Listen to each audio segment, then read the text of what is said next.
Kung gaano kabilis umangat ang mga followers ng mga kaibigan ni Rene, ay ganoon rin daw kabilis na wala ang suporta nila sa pamilya ni Bobet. Ito ay ayon sa komento ng mga netizens. Hanggang ngayon ay uhaw pa rin ang pamilyang Baterbonia sa hustisya, gayon din ang mga Pinoy fans, kung saan magpasa hanggang ngayon ay nagdadalamhati pa rin sa maagang pagkawala ni Rene. Sa isang madamdaming pahayag ni Rovelyn Baterbonia, ay tila nagsisisi ito kung bakit hindi pinakinggan ng anak sa kagustuhan nitong mag-aral sa De La Salle University. Aniya, Ateneo lang daw kasi talaga ang first 5.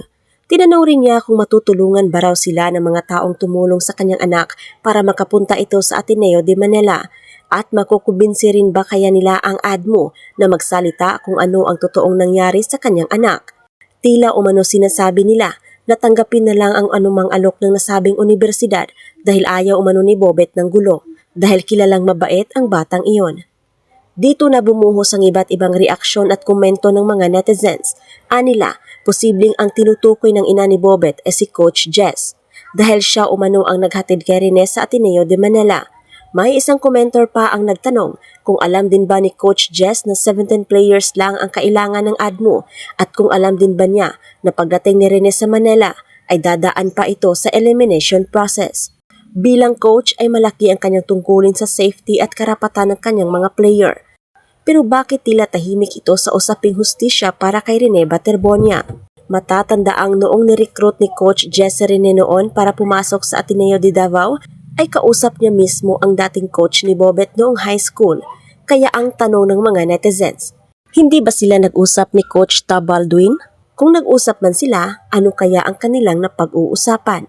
Hindi may pagkakaila na naging instant sikat ngayon ang mga coaches at kasamahang manlalaro ni Rene sa basketball. Tila pagkatapos ng ulan ay nagkaroon ng rainbow ang kanilang social media account ng dahil kay Rene. Biglang tumaas ang kanilang followers at views. Ito ay dahil sa sunod-sunod nilang post patungkol kay Bobet.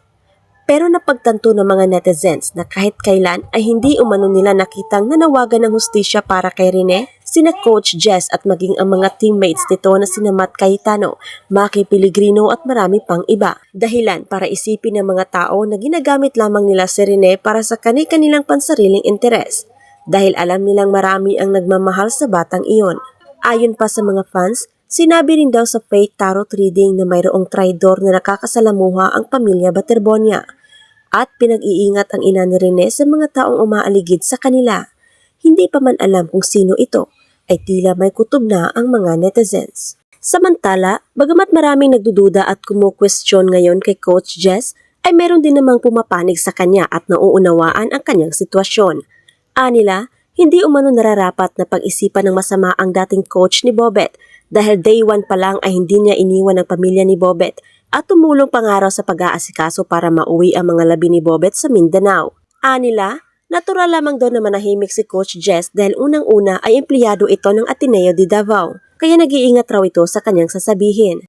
At pangalawa, may legal counsel na raw ang pamilya Baterbonia na siya nag-aasikaso para makamit ang hustisya. Hindi naman daw kasi pwedeng magluksa sila habang buhay dahil meron din silang kanya-kanyang trabaho at tungkulin. Kayo, anong masasabi niyo sa isyu na ito?